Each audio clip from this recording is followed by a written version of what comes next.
vamos a encontrar en las pacientes, ¿sí? Sobre todo en aquellas pacientes de edad más joven, ¿sí? Las alteraciones menstruales tienden a ser una de las causas más frecuentes en la consulta relacionada a temas de ginecología. Entonces, como ya vimos la clase anterior, el ciclo menstrual normal, ¿sí? Es el resultado de una interacción muy importante entre todas las partes del eje, como vimos, y representa esta relación compleja que existe y que tiene que ser toda en armonía para que se dé el resultado final, que es tener ciclos. La menarca, que es el evento inicial que vamos a encontrar, habitualmente lo vamos a presentar entre los 11 y los 14 años, aunque tiene diferencias muy importantes en relación a la raza. Generalmente las mujeres afroamericanas tienden a ser de manera más temprana. Condiciones como el índice de masa corporal, dijimos, por las condiciones de la grasa, y generalmente la vamos a ver 2 a 3 años después de el inicio del crecimiento de los botones mamarios como tal. El 98% de las mujeres a los 15 años ya debieron haber presentado su primer sangrado menstrual, y como comentamos en la clase anterior, generalmente los primeros ciclos menstruales tienden a ser muy irregulares porque tienden a ser de características anovulatorias, ¿sí? Y bueno, este proceso lo vamos a ver ya regulado aproximadamente entre los 18 y 20 años de edad, aunque estas condiciones cada vez se van modificando de acuerdo a la evolución que vamos teniendo. Entonces, el ciclo menstrual normal depende de que varias condiciones y estructuras estén sanas y adecuadamente funcionales. La primera se habla de la integridad del eje hipotálamo hipófisis gonada, que ya vimos. Los ovarios tienen que ser normales como tal en anatomía y en función, y debemos tener un endometrio capaz de responder a los esteroides ováricos y una función de glándulas adicionales a nuestro eje que estén alineadas y perfectamente funcionales, como la función adrenal y la tiroidea, que son sumamente impactantes en el eje hormonal de nuestros pacientes. El ciclo menstrual se ha catalogado que la primera fase es más o menos la que tiene una duración entre 7 y 21 días, ¿sí? Que en general es el promedio, aunque normalmente esperamos que pueda tener un promedio de los 14 días. Esta fase es la que va a tener alteración cuando tengamos procesos anormales, ¿sí? Esta es la que va a variar. La fase gestacional es una fase que en general no va a variar. Esa siempre se va a presentar en el número de días, que son 14, y generalmente es la que vamos a tener afectada en condiciones, por ejemplo, las pacientes que no reglan, generalmente es ¿por qué? Porque no ovulan. Entonces, la paciente cuando viene a consultar, por ejemplo, por condiciones de infertilidad, el 95% de las pacientes que reglan, no necesitamos mandar a hacer estudios de ovulación. Ya sabemos que están ovulando, ¿sí? Son pacientes. Y generalmente, cuando son pacientes que tienen ciclos anovulatorios, generalmente son pacientes que suelen tener alteraciones de ausencia en la menstruación, ¿sí? Entonces, ahí vamos a ver que la duración la vamos a tener más o menos entre 2 y 7 días, la duración del sangrado, que son las cosas que vamos a estudiarle al periodo menstrual. Es cuánto dura el periodo de sangrado, cuál es el intervalo entre una menstruación y otra, y esta se sitúa entre 21 y 35 días, y también vamos a tener una condición de cantidad. Se dice que no debe ser mayor de 80 mililitros y en un promedio de 30 a 40 mililitros por ciclo. ¿Cómo ustedes indagarían qué cantidad de sangrado menstrual tiene una paciente? ¿Cuál es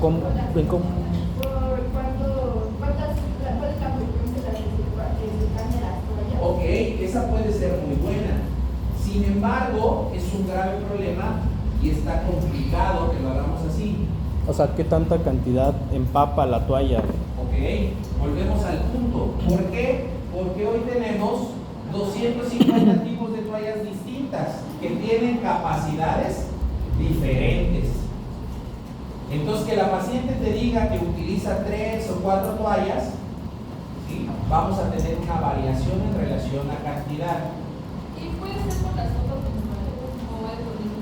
Ok, siempre y cuando la paciente utilice la copa menstrual, que también ahí tenemos algunos sesgos, ¿no? El otro problema de las toallas es que tú dices, bueno, es que la paciente se cambia 5 veces al día.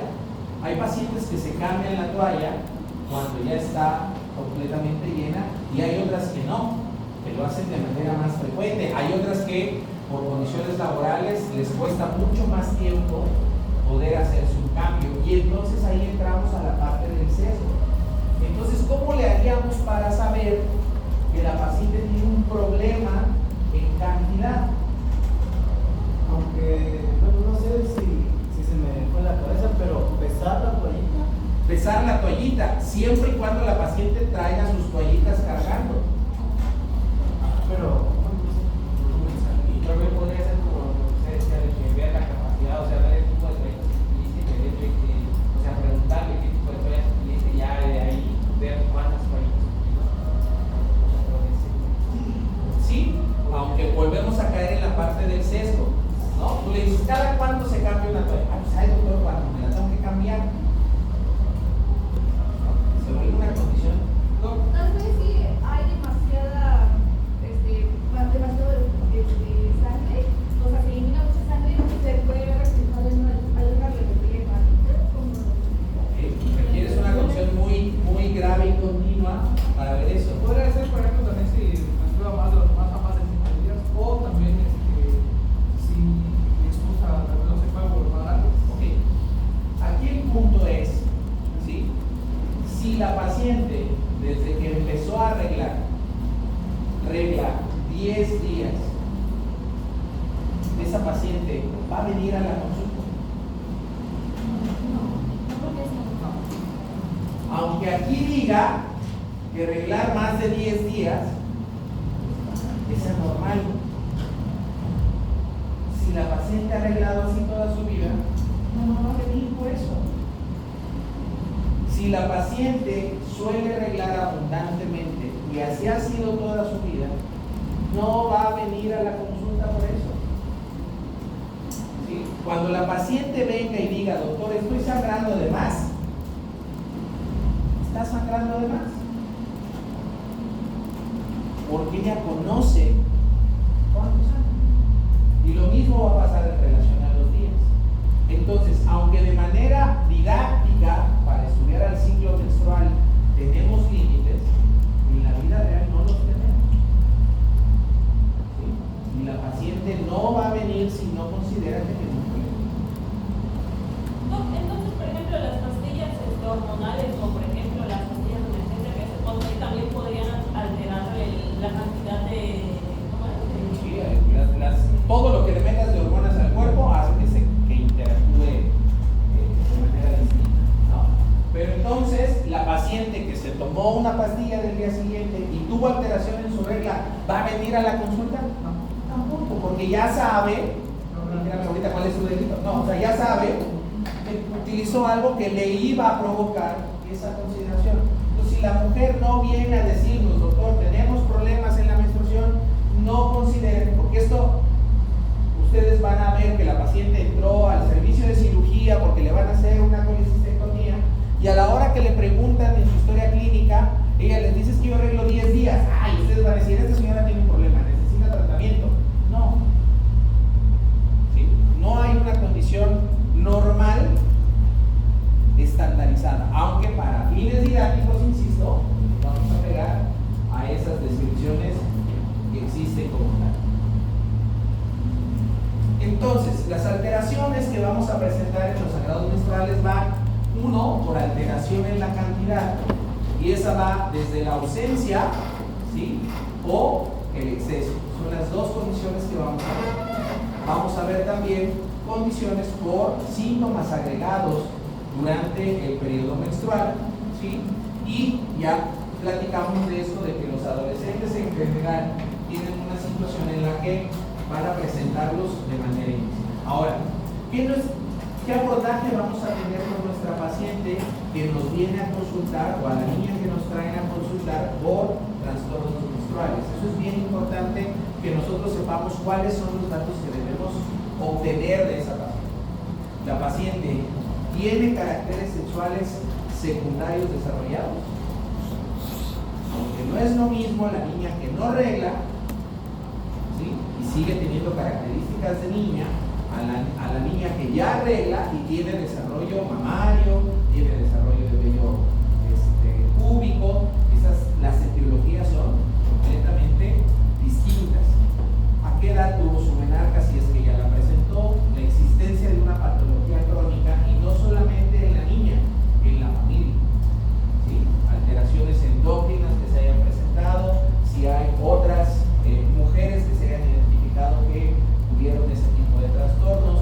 Que aunque no es tan frecuente, sí puede ser una parte del protocolo de estudio, sobre todo en niños en alteraciones de discrasia sanguíneas, o la ingesta de algún tipo de fármaco, sobre todo hoy que casi todos están pensando que los niños viven estresados, ansiosos y toda esta condición que les hemos impuesto, o tienen trastornos de la conducta alimentario-deportiva, por lo que ya platicamos.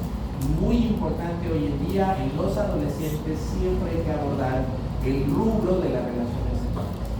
El problema es siempre que a la niña o al adolescente la acompaña la mamá. Ustedes le preguntan al adolescente, ¿tiene relaciones sexuales? ¿Y está la mamá? No. ¿Sí? Entonces dices, ¿qué hago para preguntarle al adolescente? Saco a la mamá y arriba Troya. No, porque la mamá es, ¿y por qué me van a sacar? ¿Sí? Entonces, es un punto importante, pero es algo que debemos obtener la información. Cuando veamos la historia clínica, veremos qué estrategias tenemos para eso. Vamos a abordar algunos de los trastornos y, sobre todo, las amenorreas. A ver, ¿cuál es la definición de amenorrea? Ausencia de... No. Ausencia de menstruación, dice la cara. Sí, ausencia de glucosa. Ausencia del sangrado menstrual. ¿Alguien tiene una definición distinta?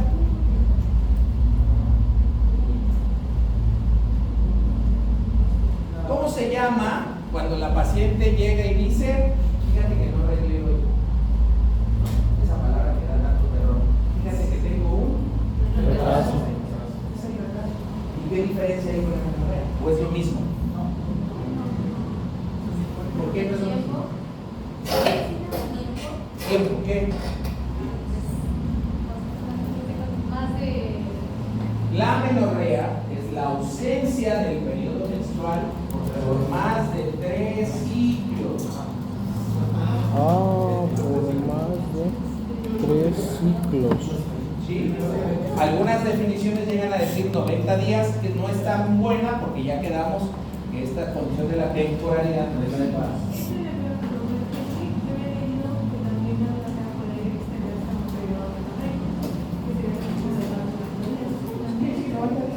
O sea, está bien porque así dice. Pero solamente la ausencia de la menstruación no es amenorrea. ¿Sí? Ahí estamos hablando de... Bueno, ¿cuál es la primera clasificación de la amenorrea? La vamos a determinar por la etiología en anatómica y en funcional como tal. Y de acuerdo a si ya se ha presentado previamente un ciclo menstrual o no, la determinaremos como primaria o secundaria. ¿Sí? ¿Cuál es la primera? Bueno, no la primera, pero una de las cosas que debemos abordar en una mujer que tiene una amenorrea primaria. ¿Sí? Esta mujer que no ha tenido nunca un periodo menstrual y que dijimos que normalmente eso lo vamos a empezar a estudiar ¿cuándo? Posterior a los 15 años. Que dijimos que una mujer de 15 años que 98% ya debió haber arreglado. Entonces, si una mujer a los 15 años no ha arreglado, hay que buscar la causa. ¿Sí? Ahí sí, ya vamos a empezar a buscar cuál es la condición. Y entonces tenemos las alteraciones de esta fusión de los conductos de Müller. ¿Sí? ¿Cómo se llaman estas alteraciones? ¿Cómo se llaman?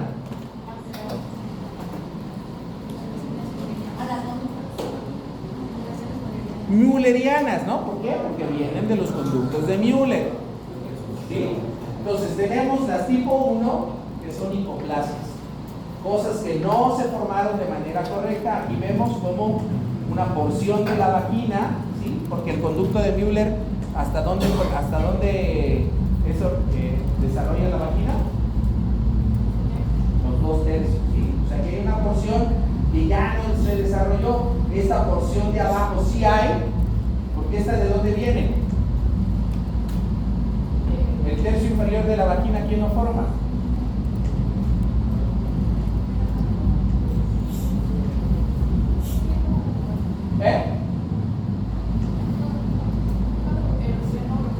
Urogenital, perfecto.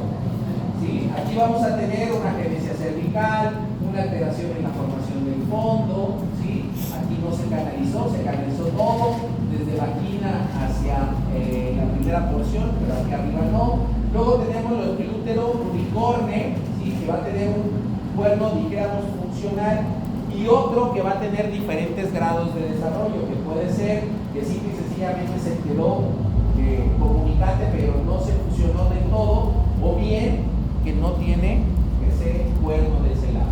Didelfo, ¿sí? ¿Por qué se llama didelfo?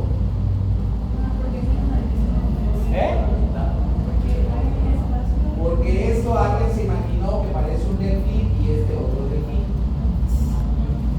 ¿Sí? Y por eso se llama didelfo. Los úteros bicornes, en donde hay una unión incompleta de los 2 conductos y por eso parece que tiene 2 cuernos. El septado, en donde la cavidad como tal no terminó de comunicarse. El arcuato y finalmente esta ya nunca más la vamos a ver porque este estaba relacionado a un fármaco que se utilizaba hace muchos años en los anticonceptivos que se llamaba dietiletilmestrol y que ya nunca más se utiliza. Entonces, esta causa anatómica, ¿sí? La vamos a ver generalmente por agenesias, ¿sí? La porción que no se vio como tal, un tabique, ¿sí? Que este puede ser del seno urogenital, que no se fusionó completamente con los 2 tercios anteriores. Ahora, esta paciente que tiene este tabique, ¿cómo va a ser? ¿Cómo la vamos a ver en nuestra evaluación inicial? ¿Cómo va a ser su constitución?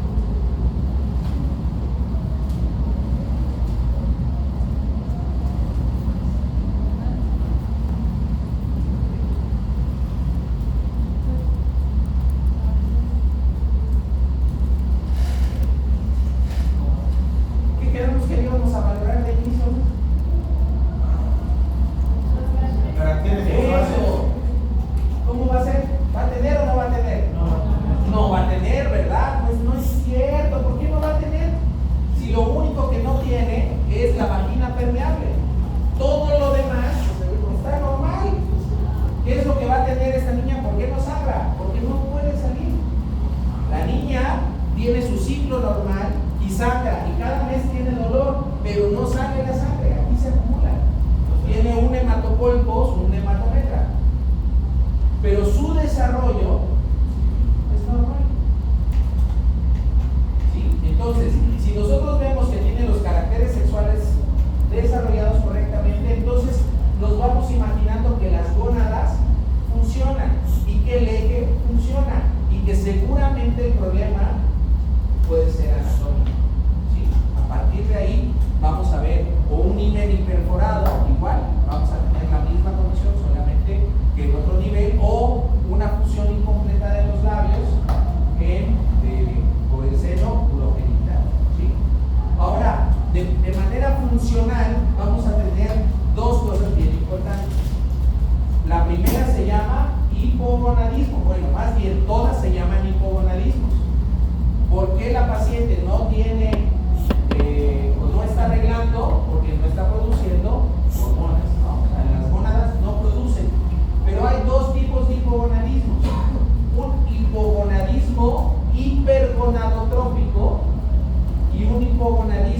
hipogonadotrópico. ¿Quién me lo explica?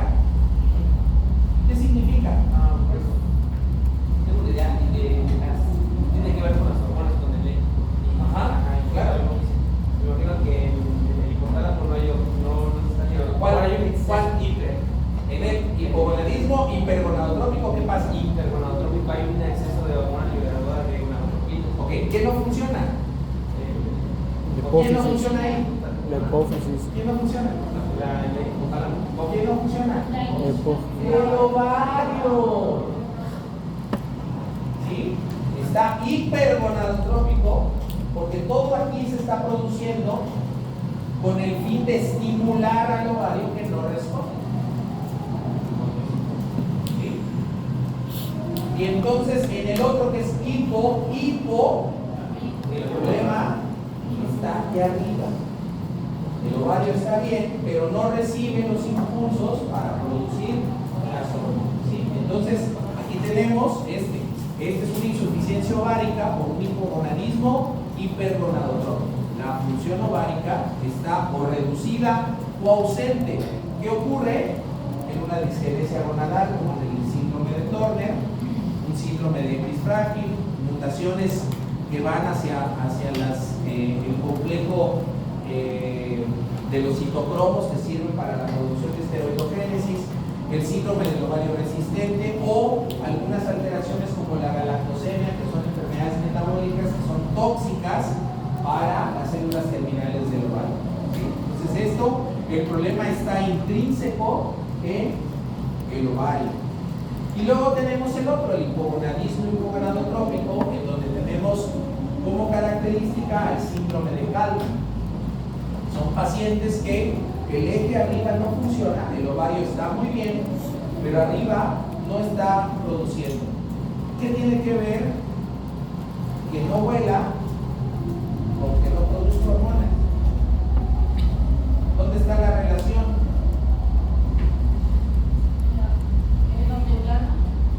En el hipotálamo porque las células iniciales del hipotálamo se forman en el bulbo olfatorio a nivel embriológico. Entonces, si no se generaron las células olfatorias, tampoco se generaron las que después iban a migrar hacia el hipotálamo. ¿Sí? Y entonces el eje no funciona. ¿Sí? Si nosotros quisiéramos darle tratamiento a estas pacientes, ¿qué les tendríamos que dar?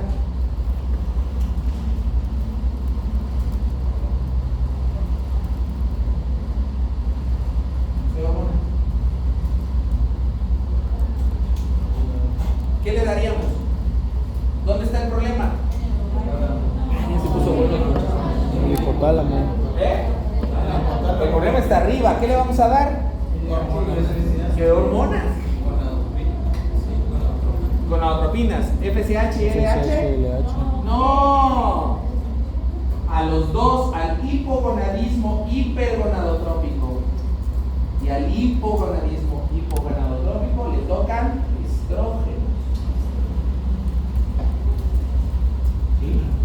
Ahora, lo que hay que evaluar es si realmente son pacientes competentes como para que les hagamos el desarrollo sexual y lo que sigue.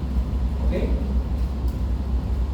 Luego tenemos anomalías hipoficiales, displasias septoópticas, esos pacientes que tienen el famoso síndrome de la línea media, donde tienen alteraciones o algunas mutaciones genéticas que hacen que las fracciones de las hormonas, ¿sí?, de la LH y la FSH, sean distintas y no se codifiquen de manera correcta y entonces sean infuncionales. Y luego vamos a ver la amenorrea secundaria. Primera causa, amenorrea secundaria. El embarazo. Sí, sí lo puse. ¿Sí? Toda paciente que venga a consultar por amenorrea secundaria, el primer estudio es el embarazo.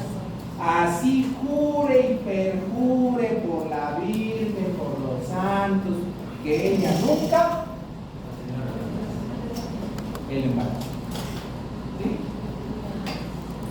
¿Por qué? Porque nos vamos a regir por la ley de Gauss, que es todos mienten. Hace unos días ustedes leyeron la noticia que en una escuela la niña estaba pariendo. Que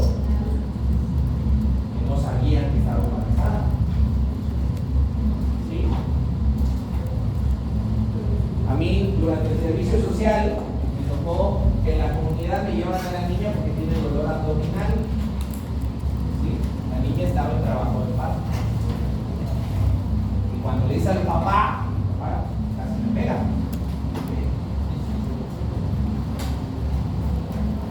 Y les voy a contar una más trágica. Dice mi hija que ella solo estudiaría medicina para saber los chismes, porque te enteras de muchos chismes.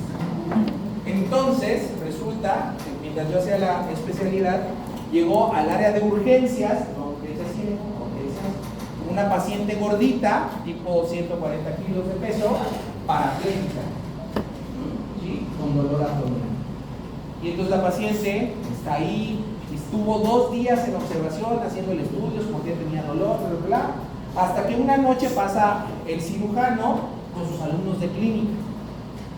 Y entonces empiezan a estudiar el caso, bla, bla, bla, y empiezan a ver las radiografías. Y de repente se dan cuenta que hay una línea así de huesitos unidos, rara, con cabecita, pies y manos. Y estaba embarazada. Y entonces le dicen a la mamá y la mamá dice, no puede ser. Y luego ya le preguntas a la paciente y la paciente dice, es que mi mamá hace muchas fiestas. ¿Sí? Y un día ella estando en su cama postrada, porque así estaba, pasó un muchacho, ella le llamó al muchacho, le pidió amablemente y el muchacho se embarazó. ¿Sí? Entonces, siempre esa es la primera causa y tenemos que identificar. Otro tipo de consideraciones son, por ejemplo, las sinergias. ¿Qué son las sinergias? Son estas. Son cicatrices intrauterinas que se generan. Ahora, estas no nacen de la nada. Estas son secundarias a procedimientos. El más común a de grados. Pero hoy pues, se hacen múltiples procedimientos porque además tenemos histeroscopías, muchos procedimientos que se pueden hacer y que pueden generar este tipo de alteraciones. ¿Sí? Una estenosis de cervix. ¿Qué paciente se les ocurre que pueda hacer una estenosis de canal cervical? ¿Eh? No.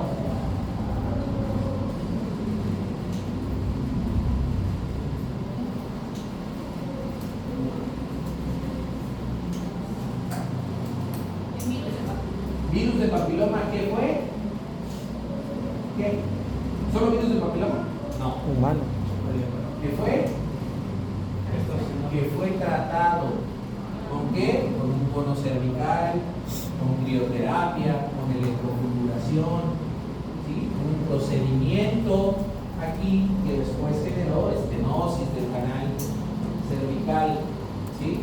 O, bueno, de manera también importante saber que la paciente ya tuvo un procedimiento, ¿no? Los pacientes que el radiólogo se tarda haciendo el ultrasonido. Doctor, es que no le encuentro el ovario derecho.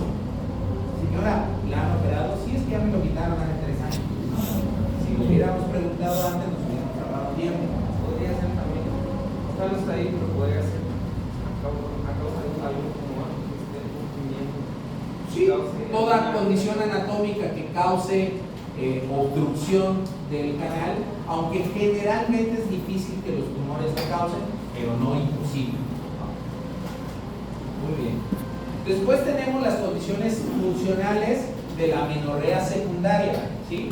Decían, digamos, la clase anterior y decíamos que se llama, ¿a qué le llamamos fallo ovárica prematura? Cuando hay una disminución de los estrógenos a partir de los 40 años. Menos de los 40 años, ¿no? Dijimos, la paciente es después de los 48, menopausia, antes de los 48 y hasta los 40 es menopausia temprana y antes de los 40 se llama fallo ovárica prematura. Y esto puede ser funcional. ¿Por qué? Porque así fue programada la paciente. Así venían programados sus ovarios para que a los 38, 39 años dejaran de funcionar. O bien puede tener una causa tóxica o una enfermedad autoinmune. ¿Cómo qué? como todas estas que vemos aquí, que pueden ser capaces de tener una destrucción de las células terminales del ovario y que entonces deje de producir sus estrógenos. Podemos tener causas que se llaman iatrogénicas, aunque muchas de ellas son por indicación, ¿no? Una paciente que tuvo una ovarectomía por diferentes indicaciones, una paciente que tuvo un proceso de cáncer y que recibió radiación, aunque hoy los tratamientos de radiación se vuelven más locales, una paciente que se trata con análogos de GnRH, como una paciente que tiene una neumatosis, una paciente que tiene una endometriosis, o pacientes que están expuestas a tóxicos, como por ejemplo las mujeres que trabajan en los centros de copiado, ¿sí? Los toners tienen metales pesados, pueden ser ahí tóxicos, solventes, la que trabaja por ejemplo en una veterinaria, puede tener ese tipo de alteraciones, ¿sí? Entonces, y tenemos también las disfunciones hipotalámicas adquiridas en relación a qué? A cosas que son de hábitos más que de otra cosa. La paciente que tiene una anorexia nerviosa, una menorrea, ¿sí? O una paciente que tiene ejercicio excesivo y poco contenido de grasa, el estrés es terrible, ¿no? Esa paciente, esa mujer que yo digo, oye, fíjate que tiene un retraso y entonces está súper estresada y menos que regle, ¿sí? Aún cuando ni siquiera está embarazada.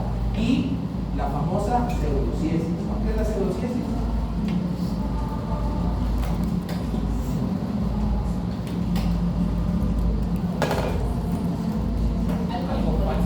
Embarazo psicológico. La paciente cree y jura que está embarazada y todo su eje se altera. ¿Sí? La paciente deja de arreglar como tal. Entonces, todos estos disfunciones se van provocando. La anorexia provoca señalizaciones en la leptina, alteraciones en los contrarreguladores de la glucosa y las insulinas, y finalmente estas terminan alterando la pulsatilidad de la secreción de GnRH. Lo mismo pasa con el ejercicio intenso, ¿sí? Y el eje adrenal, y finalmente pues interfiere con la condición, ¿no? Las pacientes a veces son pacientes que tienen una pérdida familiar, ¿sí? O un evento de una condición, un accidente que puso en riesgo su vida, y entonces suelen tener este tipo de condiciones. También tenemos anomalías ya no del sistema reproductor como tal, pero que sí las vamos a encontrar en el eje, alterando sobre todo la glándula hipoficiaria o el hipotálamo, ¿no? Cualquiera de estos tumores que pueden ser primarios o incluso lesiones metastásicas de otros primarios en otro lado. Las anomalías propiamente hipoficiarias, como los adenomas, el más común, el prolactinoma, que finalmente va a hacer que haya mayor producción de prolactina y esta va a interferir con el eje, ¿no? Estas en general son muy fáciles de controlar, porque controlamos la prolactina elevada y la paciente vuelve a tener la función de su eje como tal. Algunas otras, como el síndrome de Shigan. ¿Alguien sabe qué es el síndrome de Shigan? Es un síndrome que se da después de que la mujer embarazada en el parto tuvo mucho sangrado. Esto causa que, como la hipófisis cuando está embarazada crezca, necesita de mucha sangre. Entonces no llega sangre suficiente, la hipófisis deja de funcionar y pues esto hace que no se produzcan los sangres. Provoca una isquemia hipofisiaria, la hipófisis se muere, ¿sí? Que va a provocar un pánico pituitarismo, en el cual la paciente pues va a dejar de tener toda su función hormonal completa. Algunas otras causas que parecen no relacionadas al eje, pero por ejemplo las nefropatías, que generalmente cursan con aumento de la prolactina, hepatopatías, cáncer, el VIH, y algunas alteraciones incluso de mala absorción de algunos metales como el zinc y el selenio, que son muy importantes para el desarrollo de la paciente.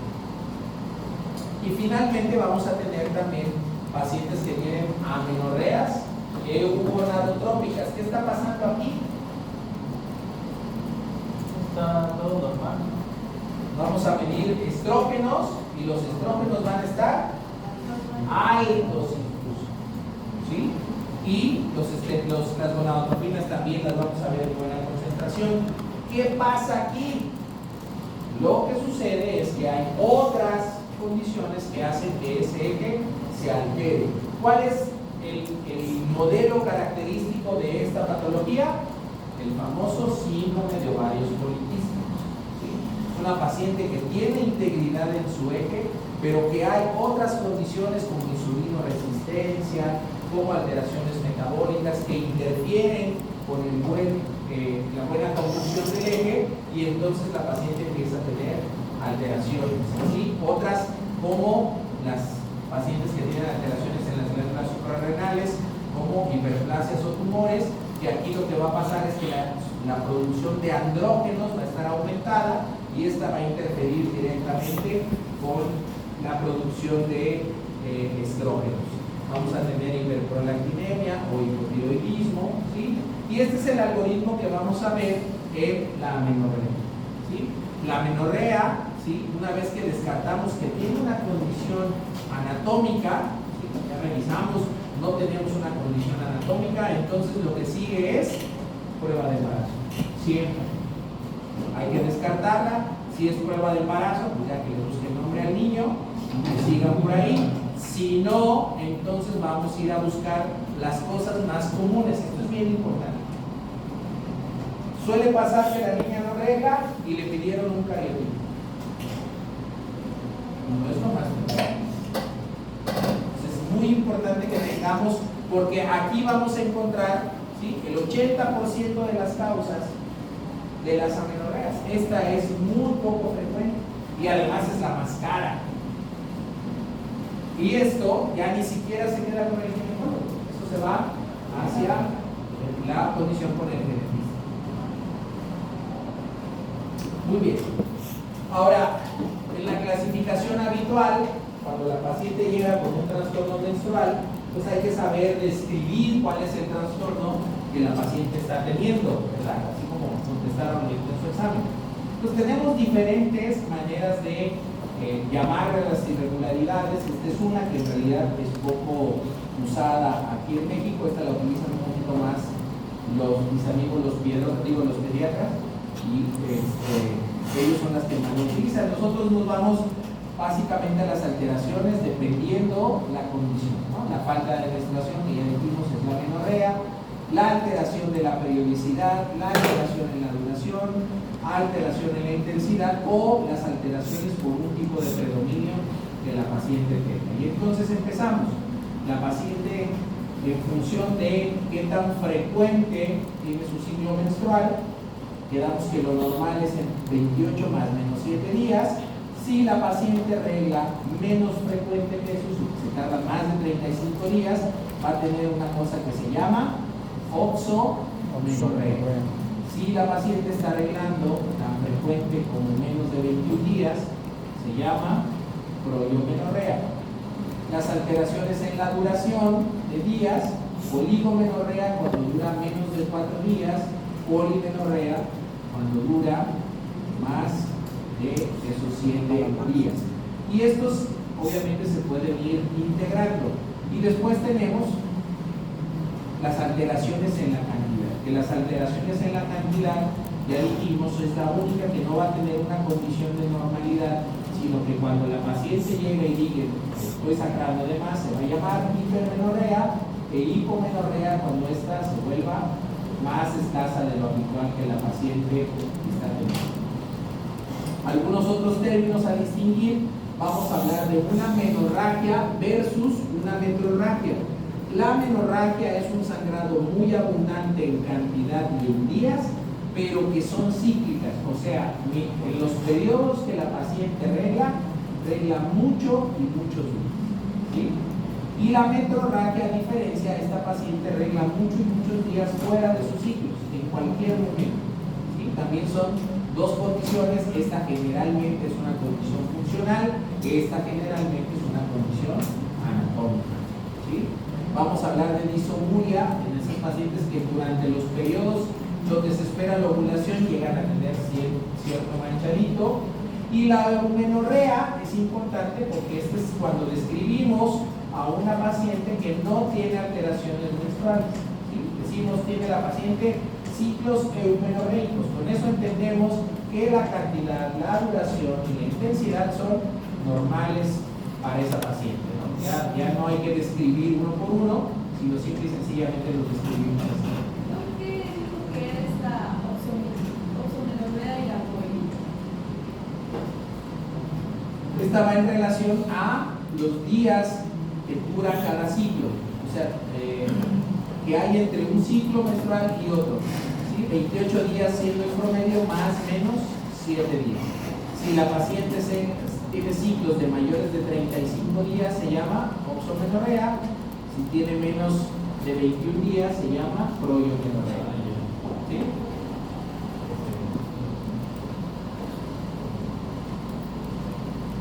Y bueno, tenemos criptomenorrea cuando esta se trata por un impedimento mecánico, ¿sí? Como los tabiques que vimos por ahí. ¿Sí? Decimos que las menorragias en los adolescentes generalmente no deben de llevarse tratamiento. ¿Sí? La mamá trae a la chica porque está teniendo o tuvo un sangrado muy abundante este ciclo. Lo habitual es no darle tratamiento a menos que sea una cantidad de sangrado que le provoque alteraciones hemodinámicas o una disminución en el flujo. De no ser así, entonces lo adecuado es simplemente vigilarla y esperar a que esto se vaya a regular. Ahora, es importante la condición de decirle a la paciente y sobre todo a la mamá que no se desespere. Porque una cosa que ocurre, si ustedes no le explican perfectamente al paciente o a la mamá del paciente, la señora va a salir y va a decir que esta doctora no le dio la solución y se va a arrancar con la otra doctora. ¿Qué va buscando la paciente? Tratamiento, ¿no? Y entonces la doctora aquí sí le dio hormonas y la señora se fue bien contenta, ¿sí? Aunque es un error haberle dado esa solución. Entonces decía uno de mis maestros, la mejor inversión que tienen que hacer con sus pacientes es gastar saliva. Si le explican perfectamente a la paciente y les entendió, van a salir bien las cosas.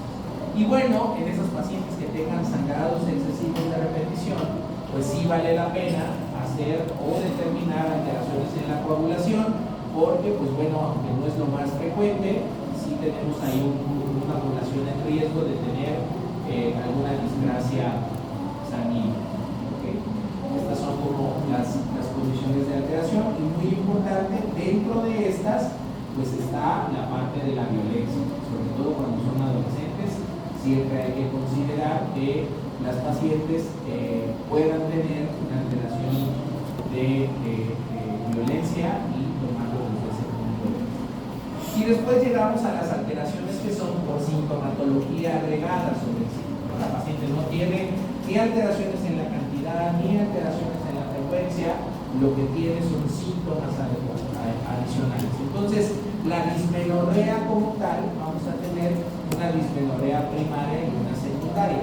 La secundaria, pues tiene una afección adicional. ¿Esto cómo lo vamos a ver? Es una paciente que en general no tiene dolor cuando regla y de repente en este ciclo lo presenta.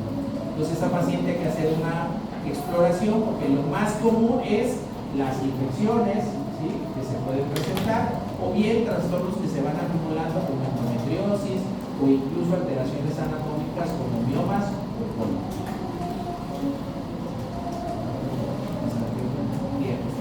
Esta es la primaria, ¿sí?, donde la paciente desde el principio que inició su ciclo menstrual pues ha tenido alteraciones y dolor.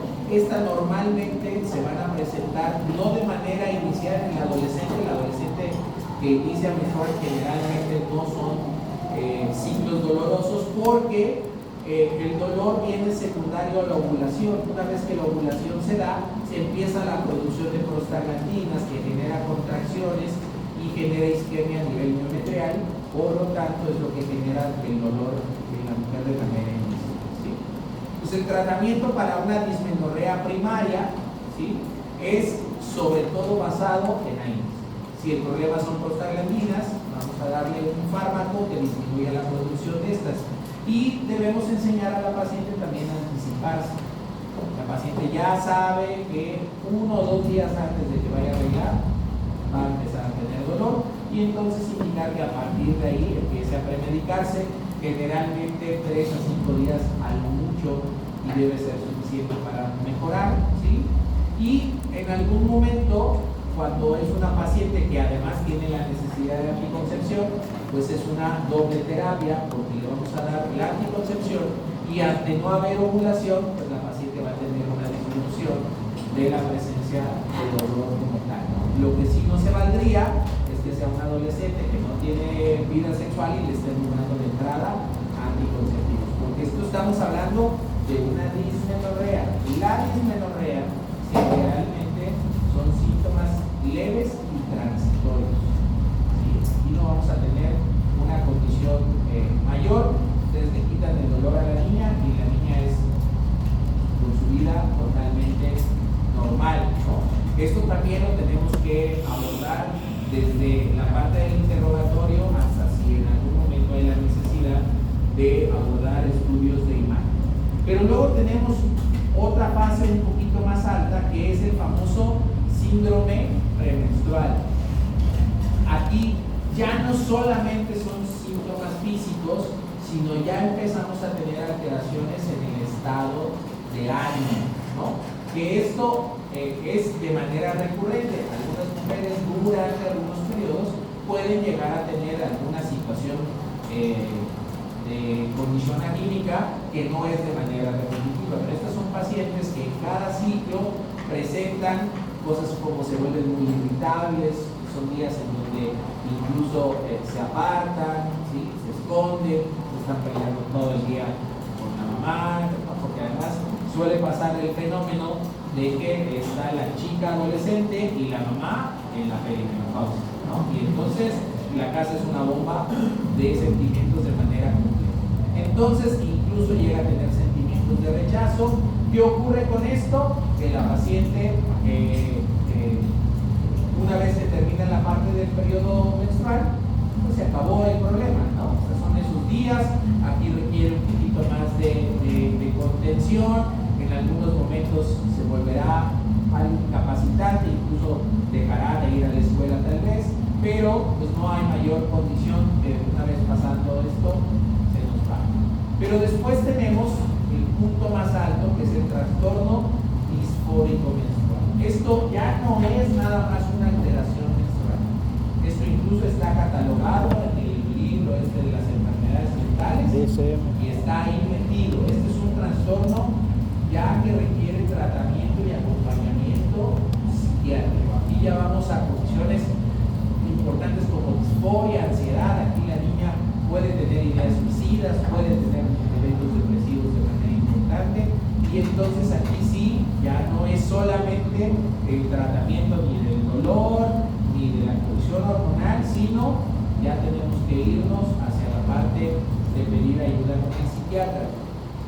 Si el 90% de las mujeres han tenido en algún momento de su vida síntomas premenstruales, del 20 al 30% llegan a tener criterios de síndrome premenstrual como tal, y hasta un 5% de las pacientes llegan a cumplir para un disfórico premenstrual, ¿sí? Entonces, muy importante que nosotros identifiquemos cuando realmente se trata de una condición de estas, porque pues, además de que altera la condición de la familia, ¿sí? De manera importante, pues podemos llegar a tener una condición hasta de suicidio, ¿sí? Entonces esa condición hay que tomarla. Y bueno, tenemos algunos trastornos secundarios a patología. Las más comunes, la hiperprolactinemia, que ya vimos que esta va a tener una alteración con la función ovárica. Esta puede ser primaria porque tenemos un problema directamente de hipófisis, o puede ser secundaria por ejemplo, un hipotiroidismo. El hipotiroidismo suele presentarse con hiperprolactinemia. Otras como la acromegalia. Aquí vemos que hay situaciones que van haciendo que la paciente empiece a tener deficiencia de gonadotropinas, y inicialmente la paciente tiene características normales, tiene ciclos normales, pero conforme transcurre el tiempo, además de los cambios físicos que va a tener, vamos a tener alteraciones del eje, y la paciente obviamente va a tener alteraciones menstruales. ¿Sí? ¿Por qué les cambia la forma del rostro? O sea, tiene que ver la... Bueno, es una condición que vamos patología va a también a tener alteraciones en la conformación hormonal. Sí, a lo que nosotros vamos es que estas pacientes van a terminar en algún momento en la consulta ginecológica porque empiezan a tener alteraciones de la condición menstrual, ¿no? La enfermedad tiroidea, que es de las más comunes y que son de las que más interaccionan, sobre todo el hipotiroidismo, pero también el hipertiroidismo disfunciona o hace que disfuncionen las concentraciones de estradiol. Entonces, ¿qué vamos a tener aquí a esta paciente? Sangrados uterinos, ¿sí? Por esta disrupción con los estrógenos, y que además va a ser una paciente que no se va a poder embarazar, ¿no? Dentro de las causas de infertilidad, pues hay que abordar este tipo de patologías. La diabetes también, el trastorno metabólico, hace que tengamos alteraciones, y a veces tan simple, muchas veces diagnosticamos estas pacientes cuando llegan a la consulta por infertilidad, ¿no? Dentro de la consulta de infertilidad o de pérdida gestacional recurrente, pues entra la diferenciación de los trastornos metabólicos. La gran mayoría de estos, en cuanto se empiezan a controlar, hacen que la paciente regrese rápidamente a la fertilidad.